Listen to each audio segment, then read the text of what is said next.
Okay, ladies and gentlemen, fasten your seatbelts. Hold on tight. You're in for one crazy ride tonight on the Josh Nolan Full Throttle Racing Show. #1 on YouTube.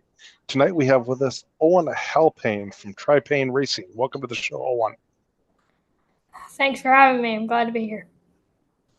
Okay, so I understand your racing team was based around you and your two other brothers. Yes, sir. That is correct. Okay, so you run outlaw carts on micro sprints. What? Okay, what is the similarities between that?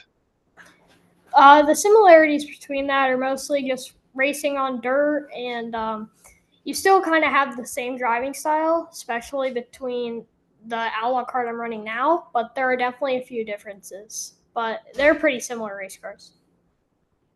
Okay. So, Owin, okay, with your racing career, I know your brothers race quarter midgets, right? Yes. Only my youngest brother races quarter midgets right now, but we used to all race quarter midgets. Yes. So, have you been helping your brother with his quarter midget program? I've been helping him every once in a while, but mostly I'm just helping him with the dirt stuff right now, and letting him figure out the asphalt quarter midget stuff. Okay. So, your other brother that races outlaw carts with you, how do you guys get along pretty good as teammates? Yeah, so far, whenever we've raced against each other, we seem to be getting pretty along together on the racetrack, but we haven't raced in the same races recently a lot, so it's hard to tell what it would be right now. So, okay, I understand you guys live in Austin, Texas, and you spend half your year in Millbridge, North Carolina, right? Yeah. Well, we race out at Millbridge, but we're right now located in Mooresville, kind of around all the racing and all that. But yes, now when we're out here, our home track is Millbridge Speedway. Okay. So, is it kind of hard to balance life between Austin, Texas, and North Carolina as far as, hey, school wise? Yeah, I mean, it's mostly harder on that side for sure, but if you focus on the racing, there's not a whole lot of differences. I mean, all in all, you're just getting in the car and you're driving it the best you can. Okay, so being you race out in Millbridge, but you also race in Texas, do you get more racing out of Millbridge than you do out of Texas, or? I definitely get more racing out here in Millbridge, but more in Texas, closer to other cars as the tracks are shorter out there. But here, we're definitely racing more than we are there. Yeah. Okay, alrighty. So, okay. Most recently, you guys came to the Midwest. You and Coco picked up national wins. What was that experience like for you guys? That experience was definitely an awesome one for sure. It was really exciting to just come across the line and win nationals for sure. Coco got his in a little bit of a different way, but together we both won a national race, and that's as awesome as it can be. So, okay, what kind of different way did Coco get his? Coco finished his race in second and kind of got boosted up a position based on the misfortune of the guy who won the race, but Coco did end up being scored as the winner of that race. So, yeah. Very cool. So, when you won your national race, what was that experience like for you crossing the finish line first? Well, it was actually kind of funny because I can't really see the flagman from where my wing is set on my race car. So I just kept driving until I saw yellow lights. And then once the yellow came on, I was looking to see if cars were slowing down or pulling off the racetrack. And as soon as I saw the exit gate open and cars pulling off, I knew I had won that race. So, what did you say to yourself when you realized that you'd won that race? Um, it wasn't. I didn't really talk to myself in that moment. It was just more of like letting it sink in after all the times we've gone out there and had misfortune or just not been very fast. Okay. So, for Nationals week for you, okay, did your week start off really good, or did it just eventually get better as it got went into it? My week seemed to get better the farther we went. The first race we ran was at Viola, and day one did not go very well for me at Viola, but day two I kind of rebounded. Ended up, I went 16th to 6th in the A. Probably could have gotten more, but made a few mistakes on the way. But then once we got to English Creek, we came out of the gate really fast and I just built up the entire week. And when the A main came around, we were able to use my car to the best of its ability, and we ended up winning. Okay, you said the first day at Viola was bad. Why was the first day bad for you? The first day at Viola, my car broke in hot laps, and then when we went out to qualify, we had no idea what the track was going to do. So I was basically just controlling a wild animal at that point. And then we went out in the heat race, and my brakes failed going into turn one. So I ended up hitting the infield tires, and it destroyed the race car. So I ended up starting, I believe, 16th or 18th in the A feature. And but I knew we had a fast car once we could get it right, so we just went out there and we finally kind of put a race together at the end of that one. But when your brakes failed, were you scared at all? Like, hey, this is really gonna hurt, or Not really. I knew the tires in the infield were just tires. Didn't have a wheel inside of them to kind of like stop the force. But after that, I it wasn't really like figuring out if it was gonna hurt or not. It was more of like how bad is the damage really gonna be, and how is this gonna affect the week? okay? So okay, you've raced with Kyle Busch, you've raced with Christopher Bell, you've raced with Kyle Larson. What would those three drivers like to race with? Well, I've ran at the same races at all of those guys, but the only person I've been on the track at the same time with was Kyle Busch, and it's definitely a cool experience whether you're racing him or not, like actually racing him. But it's definitely cool to just realize you're on the track at the same time as one of the best there is in the business. Okay, so going back to your Nationals win, what was that victory lane celebration like when you got your trophy and you're like, okay, this is really starting to sink in now? Yeah, it was definitely a cool moment. Got to stand on the podium with my top competitors. But just looking out and like seeing everybody taking photos, that really felt amazing. And just being in that situation for the first time after a lot of times of trying to be there felt really cool. Okay, I understand you went to the Knoxville Nationals this year. What was that experience like for you? The Knoxville Nationals was really cool for me. I really like that racetrack. I think the racing there is really good. It's a cool place to be just because of all the history there. And I was lucky enough to get invited to a special place by one of my friends. And I'm really thankful for that opportunity as it turned out to be a great experience. So, what special place did you get invited to? The actual races itself, or? Well, I got invited to a private suite on top of the Brian Clausen Tower in Turn 2.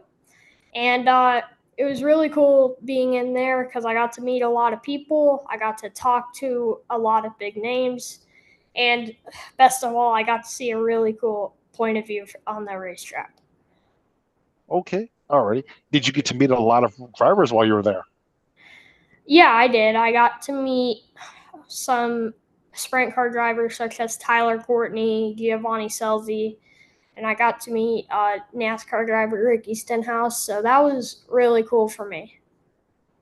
Okay, talking about GLCs, Owen, did you know that his dad was a former National Hot Rod Association racer? I had heard that his dad had raced in the past, and I knew that he came from a racing background, but I was not aware of what specifically his dad raced in now. His dad used to race top field dragsters and top field funny cars. That's really cool. That's got to be a And his blast. and his dad, okay, going back, if you ever get a chance to meet his dad raced with the likes of John Force. Yeah, that's sounds awesome. That has to be really cool to be in that area of racing. And his dad got to race with Scott Coletta, and then also when the top field dragster side of things, the really cool part about the top field dragster thing is the guy he drove for in top field dragster one. He drove for a guy by the name of Alan Johnson, and Alan Johnson, his brother Blaine Johnson, was the driver that uh, GL Selzy's dad took over for, because Blaine was one of the top competitors in top field dragster back in '96, and he had a freak accident at Indianapolis Raceway Park for the U.S. Nationals, and he passed away in that wreck. But Alan Johnson, which is the guy that Gary Gio's dad drove for, you know, didn't know if he wanted to come back to racing, and he came back, and thankfully with Gary Selzy, which is Gio's dad, they won 2 national championships and national and NHRA competition. That's very cool. Sucks that Blaine passed away in that wreck, but it seemed to work out very well for the Selzy family, and I'm glad his dad got to Yeah. have that opportunity. Oh yeah, exactly. So who else did you get to meet down there? I got to meet a few owners of sprint car teams, such as Jennifer and Rich Marshall. And then as we went down to the infield, I got to meet pretty much every driver in the pits at the Knoxville Nationals on whichever given day we were there. And it was really cool just being around everybody there for sure. Did you get a chance to meet a kid by the name of Casey Jedrzak? I did not know, unfortunately. He came up through the quarter midgets just like you did, and he's racing the 11N Outlaw Sprint car Oh, out of LaGrange, Ohio. that's cool. Yeah, yeah. Um, so Owen, okay, I understand you are a tight knit family operation, ragtag team, should I say? Your dad is your crew chief. So, what makes your team real interesting? What makes our team interesting is just like kind of all of us contributing to putting a race together. Well, whether it's on the driving side, the setup side, the getting the cars ready, whatever side of the entire operation it is, it makes it really interesting with our race team. As everywhere you go, one of us is contributing to something. And something about you guys duct tape your numbers on your cars. Yeah, a lot of the times, whenever we perhaps like break apart on the car or something happens to a vinyl piece, we don't have backups of that necessarily, so we have to duct tape numbers on the car a lot. Okay. So, okay. Um, your dream is to race sprint cars. So, what would that experience be like for you if you got the opportunity to drive a sprint car? I believe that experience would be exhilarating for sure. I feel like now the farther I go into the sport, I feel like the more I'd be prepared for that. Now that I'm racing micro sprint cars and all that, but I bet just the first time I even get to sit in one of those cars would be an awesome experience, and it would be one I would really like to have. Okay, you guys do lots of iRacing. So, what do you like most about iRacing? What I like about iRacing is how the game is structured and kind of how realistic everything is, because I get to race with friends, but it's not like just going into a random game and seeing how good it is. Whenever you go into iRacing, you know, like it's the closest to real life, so you really get to see how good people are off of the track and see who actually has a lot of talent, and you can kind of work off them, which helps you be better in real life. And also, you guys are working on a YouTube channel, right? I believe so. It's always a work in progress if we're going to make a YouTube channel or not, but the day it comes around, we definitely will have one, yeah. Okay, so you guys, I understand you guys are doing a T-shirt drive to raise money for your racing team. Yeah, right now we have some T-shirts, one of my micro sprint, and then a few for my younger brothers, and now we have one that's my national win shirt with the duct tape numbers and everything. Okay, alrighty. So if somebody wants to sponsor you and get to know you better, how do they get a hold of you? Right now, they can contact Tripain Racing on pretty much any social, or they could come see us at the racetrack at any given time, and we could talk to them then. Okay, alrighty. So I would like to thank you, Owen, and your racing, you and your racing team for being a part of this racing show with me tonight. Kind of talking about, your goals and stuff like that. So I will have you step out, Owen, and I will call you a little bit to thank you in person. Okay? All right, sounds good. Thank you very much. Thank you. Yes.